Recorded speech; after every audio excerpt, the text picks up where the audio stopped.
You finally sit down to rest. The work is done, or close enough. You lower yourself onto the couch, and within a minute, your hand is reaching for your phone anyway.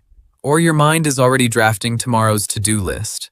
Or a small voice is asking you, what exactly do you think you're doing right now? You are resting. And somehow, that isn't enough. Rest doesn't feel like rest. It feels like something you have to justify. This happens to you more often than you'd like to admit. But the real reason you can't just lie there and do nothing is far stranger than laziness or poor discipline. You are not bad at resting. You are running an ancient reward system that was never built to recognize rest as something worth having on its own. Here's the strange part. Your brain doesn't actually reward you for resting. It rewards you for stopping. Those sound like the same thing. They are not. For nearly all of human history, rest wasn't chosen. It was earned by exhaustion, forced by injury, or granted after a task was unmistakably finished. Your ancestors didn't decide to relax in the abstract. They collapsed after the hunt. They sat still after the harvest was in. Their nervous systems learned to associate the release of tension with a very specific trigger, an effort that had a clear beginning, a clear end, and a clear reason to stop. Modern rest almost never works this way. Your tasks don't end. They pause. There's always another email, another notification, another thing technically left undone. So when you sit down to rest, your ancient reward system checks for the trigger it was built to recognize, the unmistakable sense that something is actually finished, and it finds nothing. No clear stopping point, no clean signal that effort has concluded. Just you, sitting still, while your brain quietly insists the work isn't really over. Why would evolution build a system this rigid? Because for most of human history, unnecessary rest was expensive, and unfinished threats were dangerous. An animal that rested before a predator was handled, before food was secured, before shelter was built, was an animal at risk. Your ancestors' brains needed a reliable signal to distinguish earned rest from premature rest, and the signal they landed on was simple. Only stop when the task is unambiguously done. This is where it gets uncomfortable. Researcher Christopher Hazy at the University of Chicago ran a study that revealed something people found deeply counterintuitive about their own minds. Participants were given a completely pointless task, dropping beads into a container one at a time, with no purpose or reward attached. And yet, when given the choice between doing this meaningless task or sitting with nothing to do at all, most people chose the meaningless task. Being busy, even uselessly busy, felt better than being idle. C called this idleness aversion, and it points to something unsettling. Your brain doesn't just prefer productivity. It actively dislikes the sensation of doing nothing, independent of whether that doing accomplishes anything real at all. Think about what that means for you personally. It's not that you're avoiding rest because you're addicted to achievement. It's that stillness itself, absent a clear justification, feels wrong to your nervous system. Your brain isn't asking whether resting is a good use of your time. It's asking whether resting is safe, and without a clean stopping signal, the honest answer it keeps arriving at is unclear.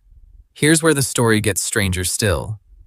For decades, a common assumption held that early hunter-gatherer life was a brutal, exhausting grind, survival consuming nearly every waking hour. But research from anthropologist Marshall Solins, studying time use among hunter-gatherer societies, found something that contradicted this picture. Many hunter-gatherer groups spent significantly fewer hours per day on subsistence activities than modern workers spend at their jobs, some estimates landing at 3 to 5 hours of actual labor, with the remaining time spent resting, socializing, or doing nothing in particular. Solins called it, provocatively, the original affluent society, not because they had more possessions, but because they had more time, and crucially, they had permission to spend it doing nothing. That permission is the piece modern life quietly removed. Your ancestors' rest wasn't just physically earned, it was also socially sanctioned. When the hunt was over, everyone around you understood that the hunt was over. There was no ambiguity, no lingering sense that you should still be doing something. Modern work culture offers no equivalent closure. Your inbox doesn't know it's the weekend. Your phone doesn't recognize that you've done enough today. The absence of a socially agreed upon stopping point means the guilt has nowhere to go. It just sits there, quietly undermining every attempt you make to simply stop. This helps explain something that might otherwise seem contradictory. Why do vacations sometimes feel less restful than expected? Why does a completely free Saturday sometimes produce more anxiety than a demanding Tuesday at work? Economist and researcher Ashley Willens, who studies the relationship between time and well-being, has found that people who prioritize time over money tend to report significantly higher life satisfaction. Yet most people consistently choose the opposite, sacrificing time for the promise of more productivity, more income, more accomplishment. Her research suggests something particularly relevant here. People don't just struggle to acquire free time. They struggle to actually experience it as valuable once they have it.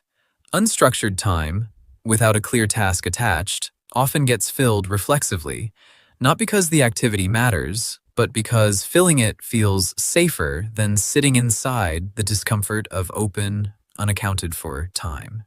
This is the same discomfort your ancient reward system produces when it can't find a clean stopping signal. Free time isn't dangerous, but your nervous system, built in an environment where unclaimed time rarely existed, doesn't have a reliable way to code it as safe. So what do you do with a reward system this rigid, wired for a world with clear endings, dropped into a world with none? The answer isn't to eliminate the guilt through sheer willpower. That rarely works, because the guilt isn't really about laziness. It's a signal detection problem. Your brain is looking for a stopping cue it was never given, and no amount of telling yourself to relax replaces an actual signal. What does seem to help is manufacturing the cue deliberately, ending a work session with a specific observable action, closing a notebook, changing your clothes, leaving a room you associate with tasks, and physically entering one you associate with rest. These aren't superstitions. They're an attempt to give your ancient reward system the one thing it's been designed to require, an unambiguous signal that the effort has concluded, so that stillness can finally register as earned rather than suspicious. This doesn't mean every moment of unease during rest is meaningless, or that you should force stillness onto a mind that's genuinely trying to solve an unfinished problem. Some restlessness is useful information, but there's a difference between restlessness pointing at something real and restlessness that's simply an ancient alarm going off because it never received the shutdown signal it was built to expect. Tonight, when you sit down to rest and immediately feel the pull to justify it, to check one more thing, to make the stillness productive somehow, pause before you follow that pull. Ask yourself a simple question. Did I actually give myself a clear signal that this is over? Or am I just waiting for permission that was never going to arrive on its own? Because the guilt you feel while resting was never really about how you're spending your time. For nearly all of human history, stopping had a shape. It had a moment, a signal, a reason. Modern life removed the shape and kept the ancient brain that still expects one. You finally sit down to rest. This time, before you do, you close the notebook, you leave the room, and for the first time in longer than you'd like to admit, the stillness that follows doesn't feel like something you have to explain.